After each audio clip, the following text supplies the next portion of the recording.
Estamos hoy el 18 de marzo, día de la expropiación petrolera en México. 18 de marzo de 2025 en divulgación de la ciencia. Dije la expropiación petrolera. ¿Se estaría dentro del tema?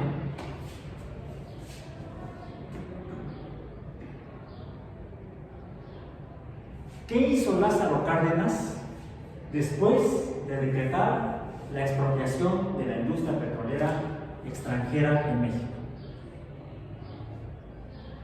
¿Cuál fue su siguiente acto? Fue un acto político de impacto internacional, a grado tal que se les clavó una espina a los dueños de las empresas extranjeras que no se quitaron hasta hace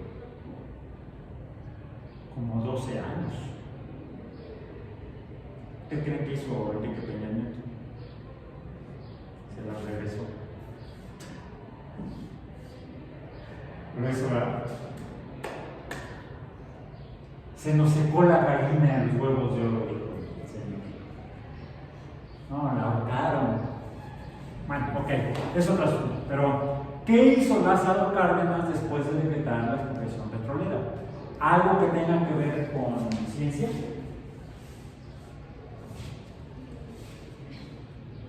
¿No se acuerdan? Es curioso, pero en la escuela casi siempre nos enseñaban, o nos enseñan en la primaria, o está en los libros de primaria, no sé si les tocó esos libros, porque si fueron los de la reforma de Fox, a lo mejor ahí le quitamos la expropiación petrolera. No sé por qué no revisé esos libros, a mí me tocó revisar los libros de ciencias naturales, de la reforma a la secundaria de Fox y de la reforma a la primaria de Calderón. No revisé los libros de historia, no me tocó. Y fue tanta la chamba que ni tiempo tuve. Revisar los libros de texto de ciencias naturales, de primaria, y de ciencias de secundaria, que eran física, química y biología. No tuve tiempo de revisar los de historia. Y lo que vi que salió en las noticias de los libros de historia lo tratamos en el curso de pensamiento crítico. Ese tema me gusta abordarlo en materia de educación en ciencia. Lo que salió en las noticias de los libros de texto gratuitos de la reforma de Calderón es que tenían tantos errores como los de ciencias naturales, de diferentes tipos, errores. No, dejen ustedes los errores de ortografía, esos son los de menos. Había errores conceptuales y errores de enfoque didáctico, de enfoque educativo en general.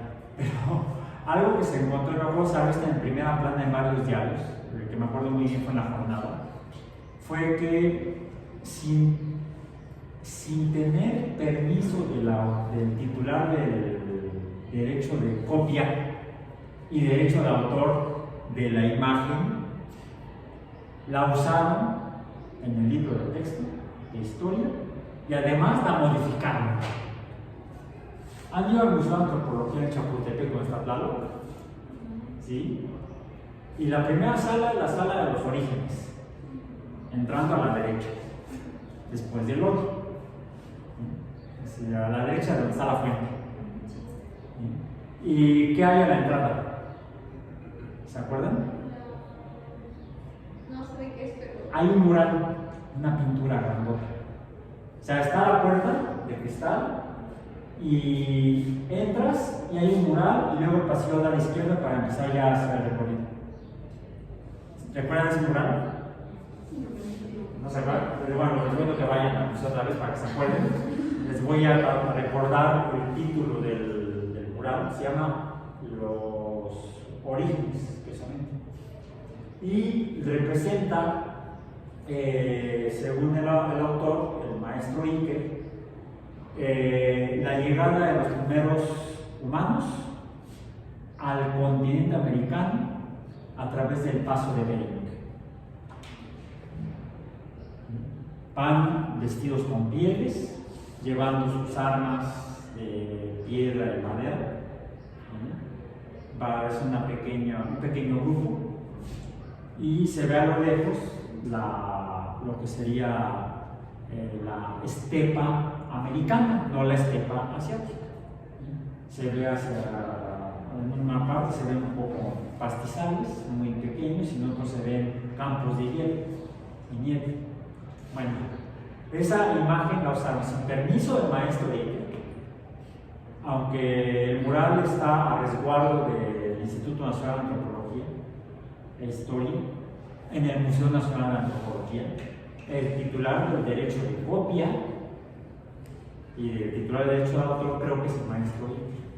No sé si sea la SEP a través del Instituto Nacional de Antropología e Historia.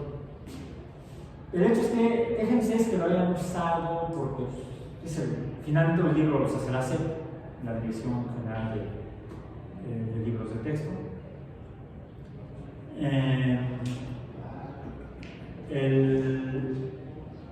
Sino que la mayor ofensa fue la alteración que hicieron del mural, porque el mural fue la imagen, la reprodujeron, tomaron la foto, la imprimieron, pero ahí como se hubiera encargado oye, tú que vienes ahí, que anda por acá y ven acá, dibújale aquí unos cavernícolas y unos mamuts. Le pusieron eso a la imagen en el libro de texto. O sea, fue una ofensa al arte y a la historia y al maestro. Pero yo salió esto, pero porque me acordé que en los libros de texto gratuito que yo estudié hace mil años de la madre patria, con la bandera y el libro aquí, algo así, estaba la madre patria, fondos de la década de los 60. Ahí venía en el libro de historia la narrativa de la expropiación petrolera por el presidente Lázaro Cárdenas, pero no viene en el libro un acto, yo creo que igual de importante, que fue necesario a consecuencia de la expropiación petrolera. Un acto en el ámbito de la ciencia, tal vez no de la divulgación, pero sí de la educación necesaria, dado que ahora México, a partir de entonces México tendría su propia industria petrolera, para la cual necesitaría ingenieros petroleros. ¿Qué fue lo que hizo Cárdenas? Fundó el Instituto Politécnico Nacional. O sea, hizo clic, ¿verdad? Sí. Y no vienen los libros de historia de escuela. Están los libros de historia formales, pero no en los libros escolares. La fundación del IPN, hecha por Lázaro Cárdenas de manera muy rápida. ¿Cómo le hago para fundar una nueva universidad?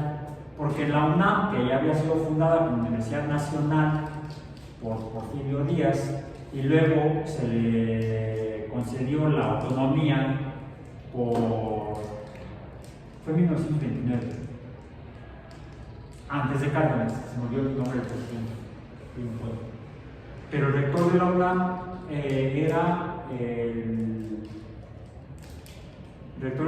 era el que luego fue el fundador del PAN, del Partido Acción Nacional, Gómez Morín.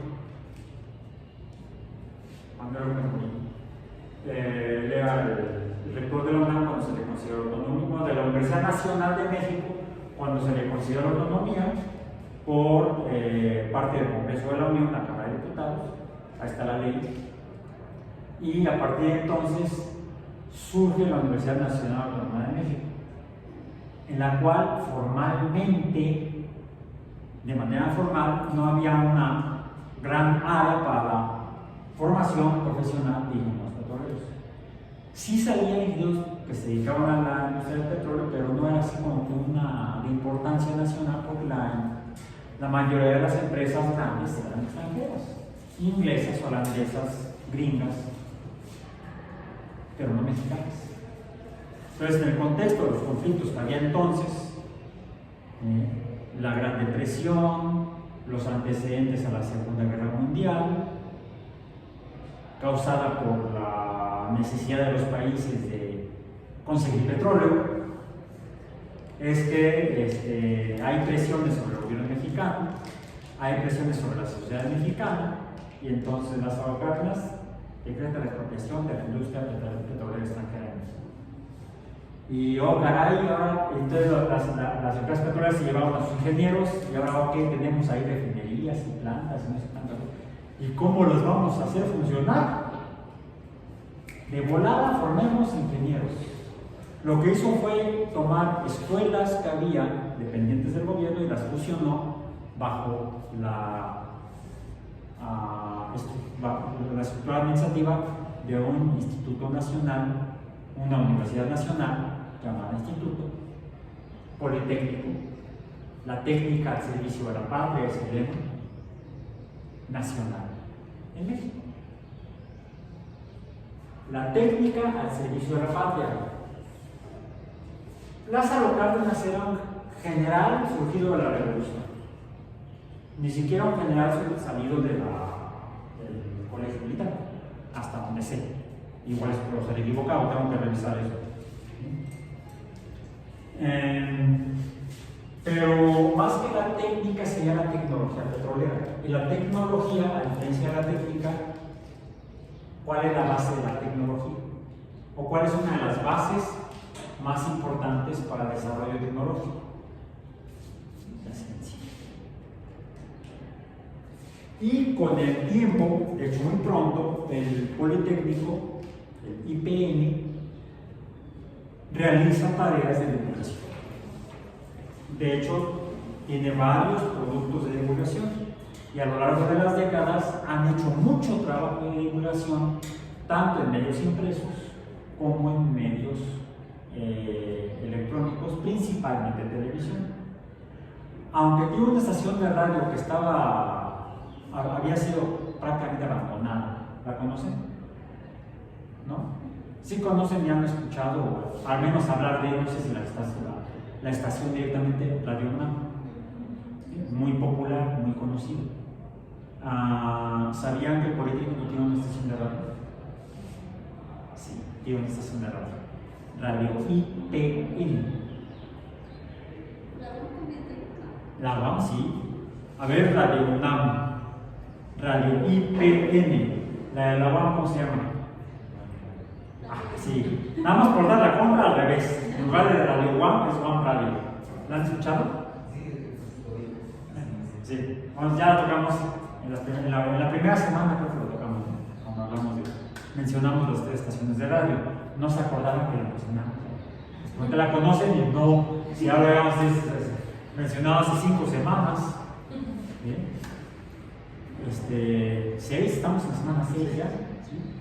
Bueno, entonces, Radio IPN, de hecho, acaba de cumplir años, un montón de años, no me acuerdo cuántos. O sea, no es nuevo. Pero sí hace, en el gobierno no anterior, sino hace 2 sexenios, el de regreso a la industria petrolera a las extranjeras, lo mencioné hace rato, ¿no? Que dijo que se nos había secado la guerra de los Globos de Oro. Peña Nieto. Sí. Bueno, la administración de Peña Nieto estaba casi reventando la estación de radio. Ya actualmente no solamente sigue la estación de radio, sino que actualmente podría yo decirles que es a nivel latinoamericano la vanguardia de la radio universitaria. De casi desaparecer en México por cómo ha sido atendida su estructura, la forma en la que está funcionando hoy en día, por otras estaciones de radio académica o universitarias en América Latina, la reconocen como una estación innovadora y de vanguardia. Yo creo que por encima de Radio UNAM. No se diga de favor. No, me da pena decir One Radio, o sea que One Radio no. One Radio es buena, pero la que ha hecho toda una revolución de la radio universitaria, con un fuerte impacto en los jóvenes, es Radio IPN. Y es en gran medida por la decisión que tomó el director del Politécnico hace, ya van a ser 7 años. Y en ese contexto, a quien nombró como director de la estación.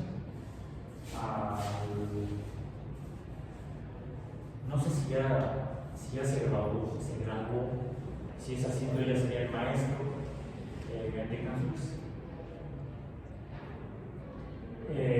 Además, buen amigo mío. Entonces, a través de la cual la estación de radio se transmiten programas de divulgación de ciencia. O sea, no solamente transmiten noticias, transmiten programas musicales, transmiten también con cierta frecuencia eventos especiales, tanto del Politécnico como eventos que organizan otras instancias públicas y privadas en las cuales participa la estación de radio. Tiene incluso una estación móvil que ni Radio UNAM tenía. Ha evolucionado, la ha rescatado del casi abandono hacia una estación de primera línea, amplió su potencia de emisión allá en el cerro de Chiquihuite y tiene además repetidoras en todo el país. Entonces, un esfuerzo bastante importante para la divulgación de conocimiento de la técnica, según la tradición académica, pero también sobre todo de la ciencia. Bien. Hoy nuestro tema estaríamos entrando entonces en el ámbito de lo que sería precisamente la actividad que cubre, por ejemplo, la radio. Más la radio que la voz con imagen. Eso sería el cine. De hecho, la primera forma en la que se transmite voz con imagen es el cine. A partir de la década de los 20 también, del siglo pasado, van a ser ya 100 años de cine sonoro, se le llamó. La primera película sonora que se produjo a nivel mundial fue en los Estados Unidos y se llamó The Jazz Singer, el cantante de jazz. Una película en blanco y negro, pero ya con sonido. Precisamente aprovechando que ya se tenía el sonido, pues, se usó como temática un cantante de jazz. Bueno, no sé si no he podido ver esa película completa, es nada más cortos. Hay algunas escenas icónicas, muy de su época la película. Posteriormente, en la misma década, se desarrolla la invención de la televisión, pero es hasta casi 40 años después, 20 años después, en la década de los 40, cruzamos canales, es cuando finalmente ya empieza a operar la televisión como medio de comunicación audiovisual comercial. Hay algunas experiencias de tipo experimental, pilotos, previas, incluso en la década de los 30, antes de la Segunda Guerra Mundial. Una que se ha hecho icónica es, por ejemplo, una transmisión que se hizo de la inauguración de los Juegos Olímpicos en Berlín. E incluso luego, ese hecho fue aprovechado por un divulgador de la ciencia para incluirlo en su... no es un nombre, es una alarma, no sé qué decir. Para incluirlo en una obra de divulgación que hizo inicialmente como novela y luego fue llevada al cine esa novela con el título de Contacto. ¿Le suena? De Carl Sagan. Contacto. su segunda novela, creo que la primera se llamó Cometa, no la he leído, Contacto sí, y en la década de los 90 consiguieron empezar a producir Contacto. Desafortunadamente Sagan murió antes de terminar la película. La película al final dice For Carmen, dirigida por Robert Zemeckis. Y ahí salen escenas de Hitler haciendo la inauguración de los Juegos Olímpicos de Berlín en 1936. Pero no vamos a atender lo que es la imagen, sino la voz. La divulgación de la ciencia dijimos que la forma más tradicional es a través de la escritura. En libros y en artículos, en revistas.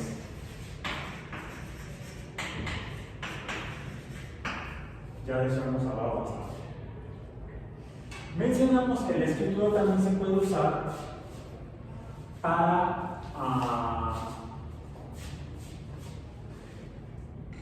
escribir textos, para voz.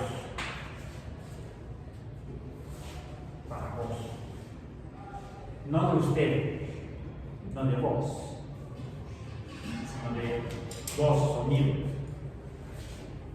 vocablo, expresión oral. Textos para los, ya hicieron algunos ejercicios para la redacción, ¿sí? Ya abordamos lo que sería la redacción de textos para voz. Estos suelen dirigirse, por ejemplo, o incluirse en guiones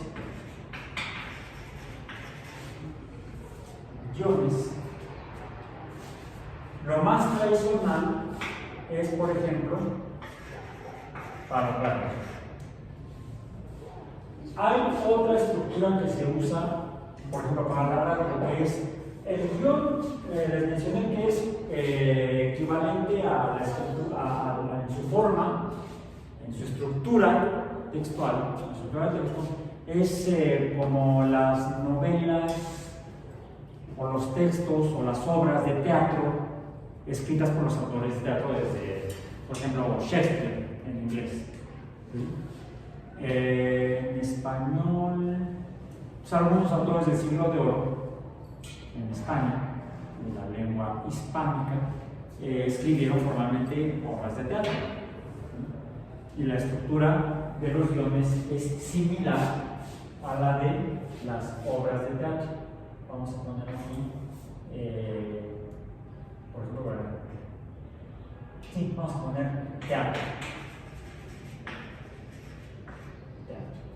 Donde se indican, por ejemplo, en el guión incluye la descripción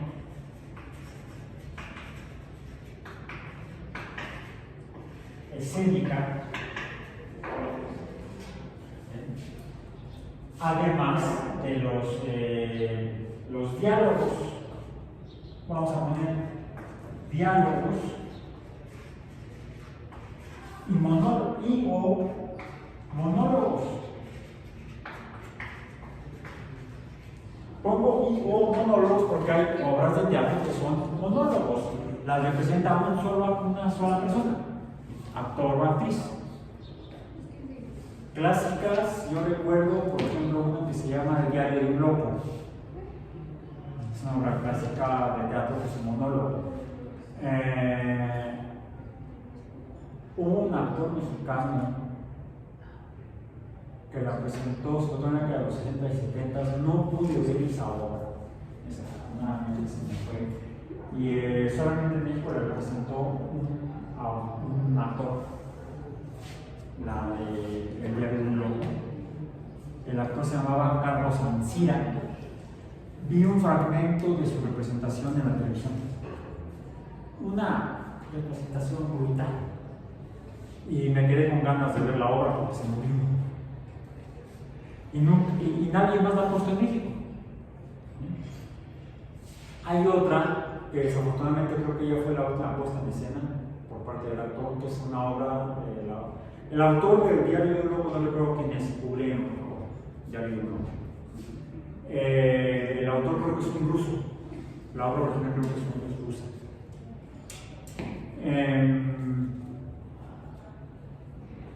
La otra que es también clásica, obra, monólogo de teatro, es una, fue escrita por Franz Kafka, El gorila. Fabulosa obra. Pude leer el texto, de hecho por obligación en la prepa, ¿sí? Y después pude ver la obra en el teatro, hace como 35 años, una cosa así. La puso en escena un actor que yo lo conocía como actor de telenovelas. Y por cierto, cuando la pude ver en el teatro finalmente, fue la última representación en esa temporada de esa puesta en escena del gorila de Kafka por Humberto Dupeirón. Incluso al final de la obra ya terminó la obra, aplaudimos, bravo, y de repente se sentó en el escenario y dijo, bueno, como esta fue el cierre de la temporada, quiero agradecerles su presencia y quiero hablar con ustedes, quiero platicar con ustedes un rato. Y nosotros encantados más que el público. Entonces, preguntas que tengan, y luego una chica preguntó, ¿por qué la quitas? ¿Por qué fue la última puesta? ¿Por qué no la continuas? Y porque dijo algo que yo no sabía entonces. Desde entonces soy muy consciente de ello. Lo que dijo fue que esa obra a él le costaba.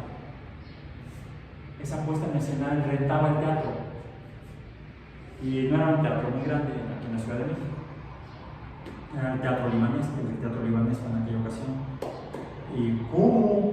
Pues no te pagan por hacer, no, yo pago por hacerla. ¿Cómo que pagas por hacer ese? Sí, pues ya. A pesar de que el boleto de teatro nunca ha sido barato en México. Y dijo, no, es que me acaban de ofrecer un papel de una telenovela y pues la necesito para tener dinero y poder poner más adelante alguna otra obra de teatro. O sea, era además de actor, era productor.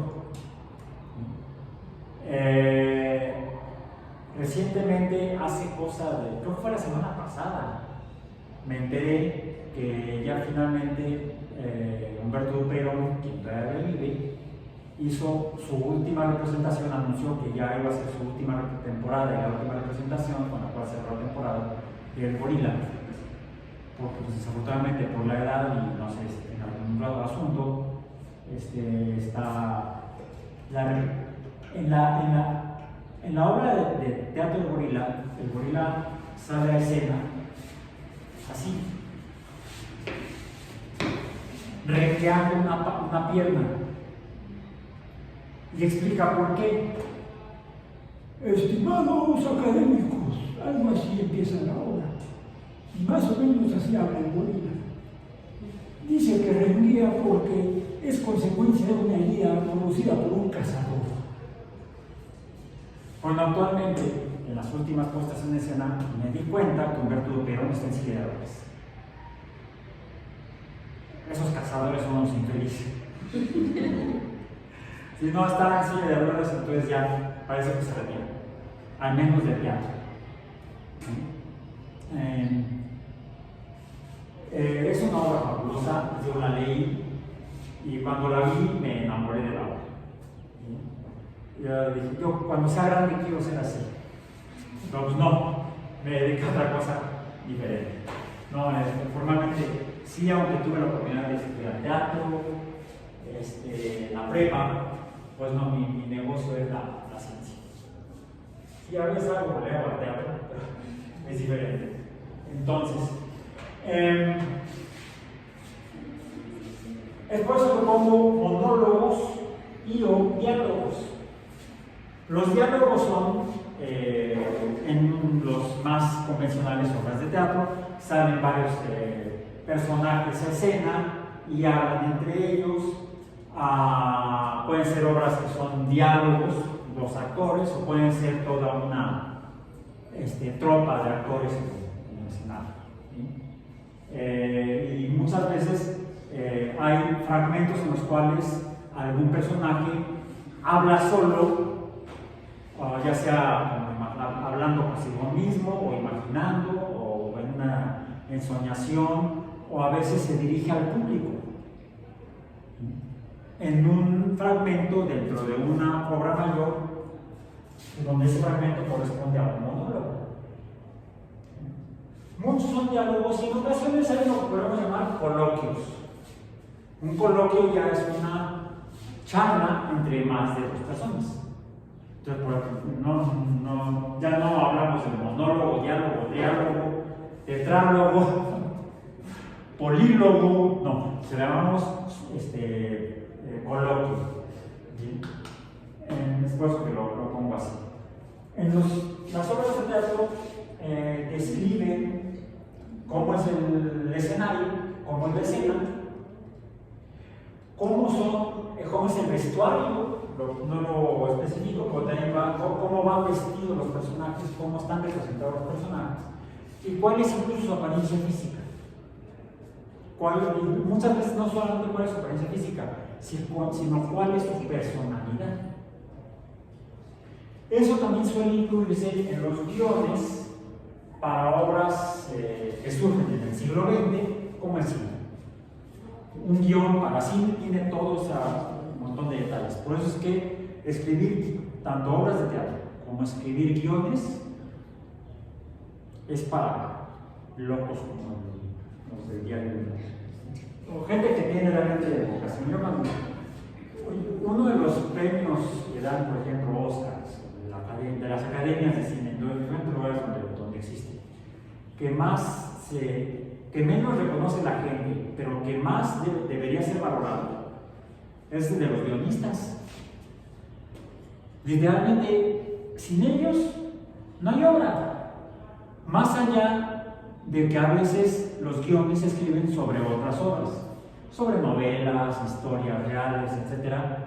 Toman libros de historia, toman textos, novelas o textos literarios de otros autores y los transforman en guiones, donde tienen que llevar todo esto. Entonces me parece que es uno de los trabajos más arduos y más laboriosos. Eso implica, por supuesto, un incremento en la dificultad para la presentación de cosas para el público, de obras para el público, de arte para el público o de ciencia para el público. Ya mencioné, Sagan escribió 2 novelas y de ellas una fue llevada al cine, la de Contacto, donde creo que el guión fue coescrito precisamente por Carl Sagan y Andrea, su esposa, su tercera y última esposa. Andrea, de hecho, es guionista. Ella todavía bueno. Igual para la radio se trabajan guiones. Hay el equivalente a un guión honesto para radio que se llama escaleta.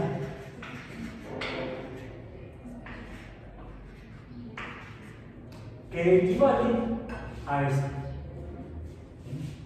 con el detalle que va la estructura, vamos a decir, cronológica.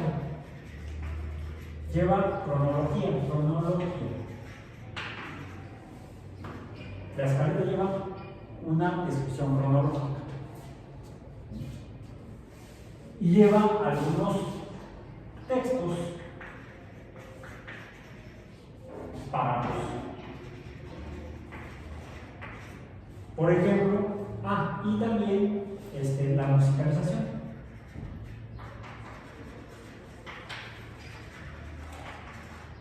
Por ejemplo, las cortinillas de entrada y salida.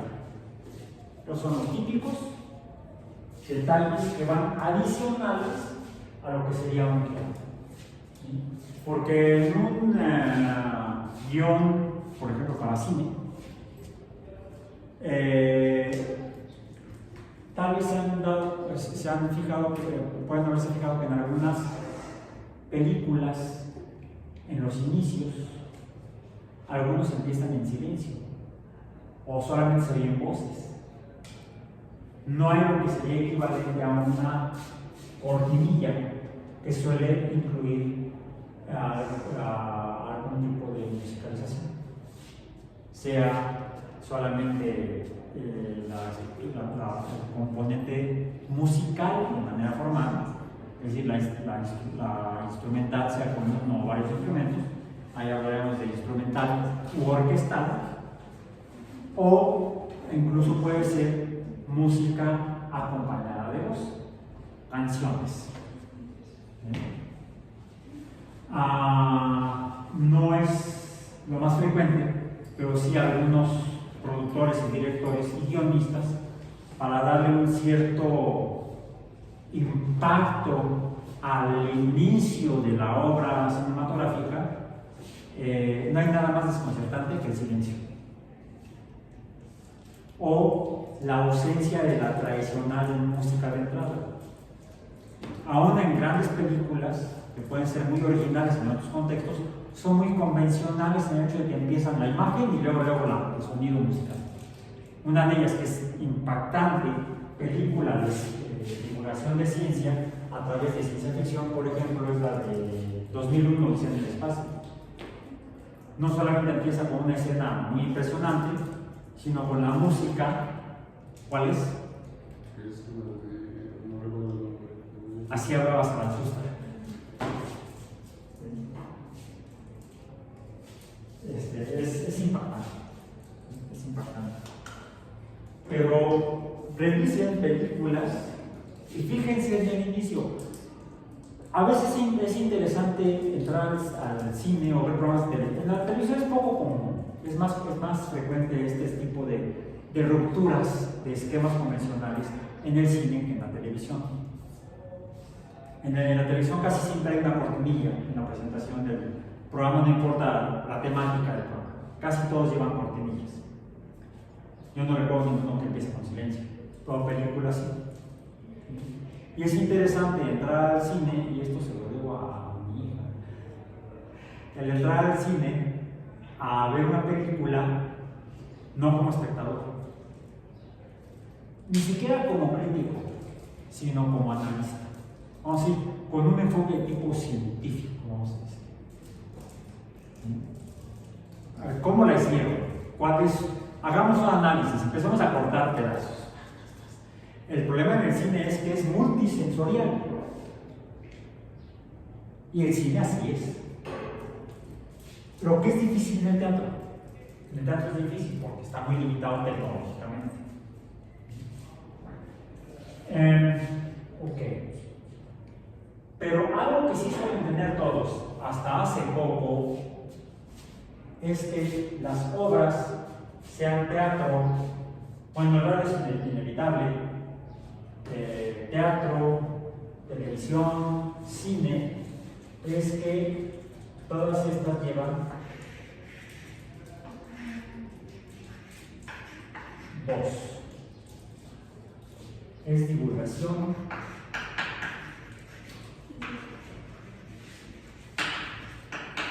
oral. Y esto sería más antiguo que la escritura. De hecho, los textos más antiguos, el texto más antiguo que conocemos, que sería tal vez el Enuma Elish en Mesopotamia,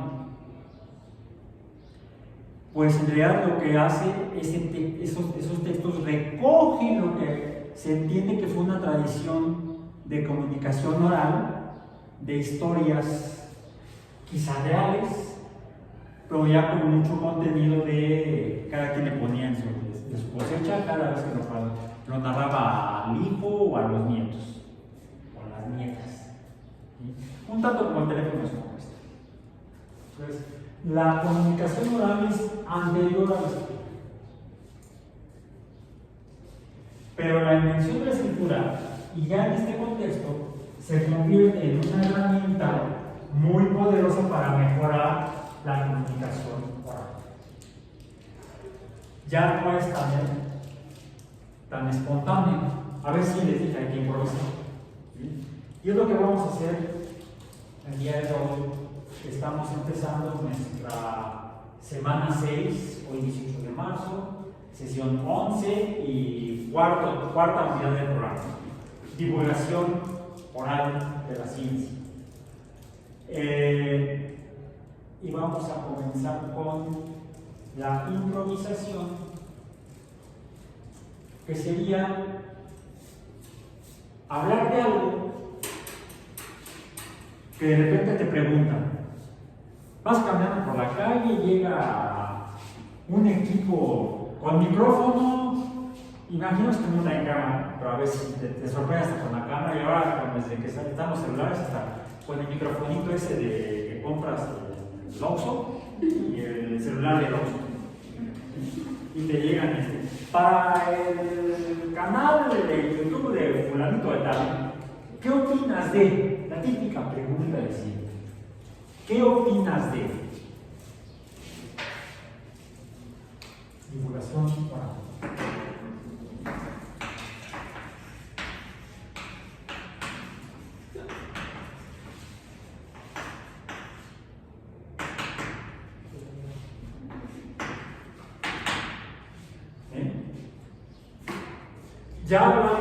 Ya abordamos la entrevista, tanto como entrevistado como entrevistador, y lo vamos a seguir practicando.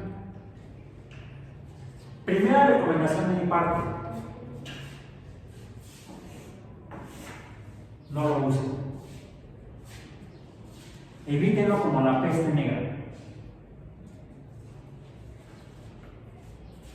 Porque en ciencia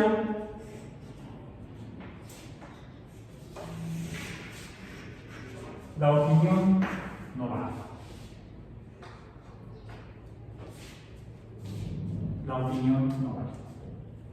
Recordemos que en ciencia, la ciencia se basa en evidencia y el consenso. Son los dos elementos fundamentales para establecer lo que se conoce como una teoría científica. Teoría científica. No lo que coloquialmente se entiende por teoría, que puede ser una opinión. Pongamos que opinión, vamos a ponerlo así, con minúscula. En realidad, desde el punto de vista científico, esto equivaldría a una hipótesis.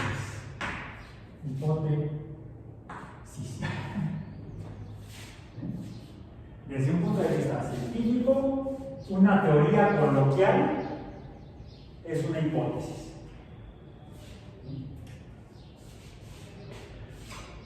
Lo que cabe en lenguaje coloquial es llamarle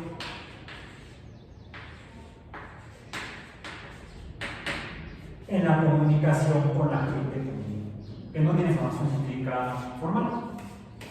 ¿Qué crees tú de? Es una forma que se puede abordar sin tener que entrar en el conflicto de usar la palabra teoría. Traten de evitar esto como conflicto, porque va a dar lugar a conflicto. ¿Qué crees tú? Como sinónimo de hipótesis. Y quizá posteriormente preguntar sobre, bueno, ¿y cuál conoce las evidencias de tal hipótesis, de tal creencia? Cuando uno se dirige con la gente. Uno esperaría que si llegan con el micrófono y el celular del Oxxo, te preguntaran así, pero casi siempre te preguntan qué opinas de.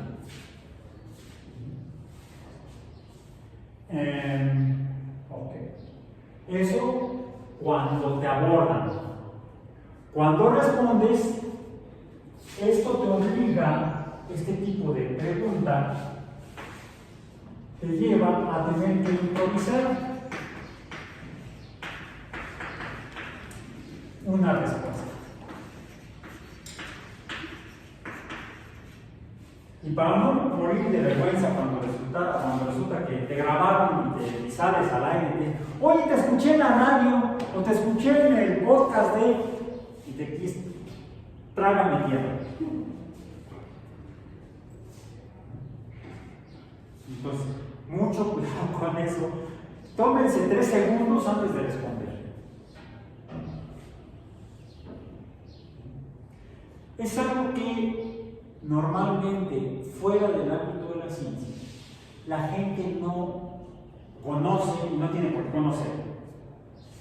Que cuando estás en un coloquio, simposio, congreso, estás presentando tu trabajo y te preguntan sobre tu trabajo, tú no respondes de inmediato.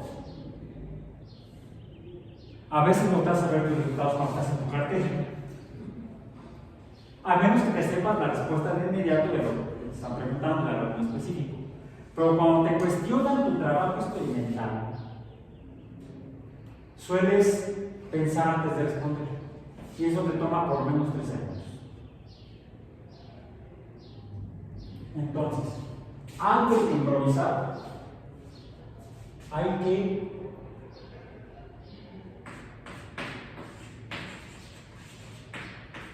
tomarse 3 segundos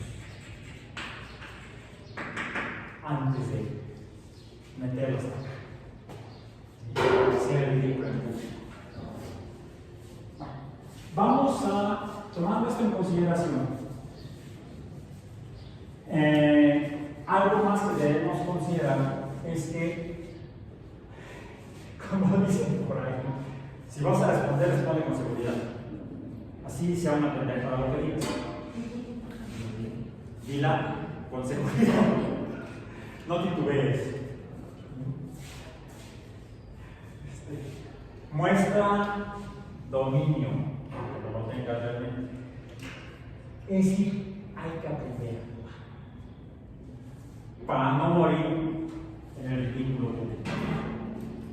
Si quieres realmente dedicarte a la divulgación de la ciencia y ayudar a la ciencia y no perjudicar. ¿Ya ves cómo son?